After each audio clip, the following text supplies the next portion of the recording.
తెలంగాణలో పలు చోట్ల భారీ వర్షాలు కురుస్తున్నాయి.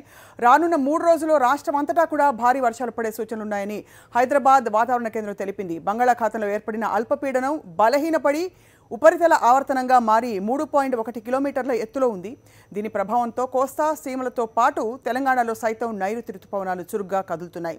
గడిచిన 24 గంటల్లో పాలమూరు జిల్లా కొల్లాపూర్లో అత్యధికంగా 16 సెంటీమీటర్ల వర్షం కురిసింది. నాగర్ కర్నూలులో 11, వెంకటాపూర్ మక్తల్లో 7, తిమ్మాపురం మధిరలో 5, చెన్నూరులో అశ్వారావుపేటలో 4 సెంటీమీటర్ల చొప్పున వర్షం పడినట్టు సూచనలు కనిపిస్తున్నాయి. ప్రస్తుతం దృశ్యాలు చూస్తున్నారు. చాలా చోట్ల కూడా కొన్ని అవాంఛనీయ సంఘటనలు జరుగుతున్నట్టు మనకి వార్తలు వస్తున్నాయి. హైదరాబాద్ నగరం, గ్రేటర్ హైదరాబాద్ పరిధిలోని అనేక ప్రాంతాల్లో నీళ్లు నిలిచిపోయే రోడ్ల మీద ట్రాఫిక్ తీవ్రంగా స్తంభించిపోయింది. సాక్షాత్తు నగర మేయర్ కూడా ఫోన్ లైన్లోకి అందుబాటులోకి వచ్చారు. కాసేపటి క్రితం ఆయన కూడా పిలుపునిచ్చారు. అలాగే జిహెచ్ఎంసీ కమిషనర్ కూడా పిలుపునిస్తారు.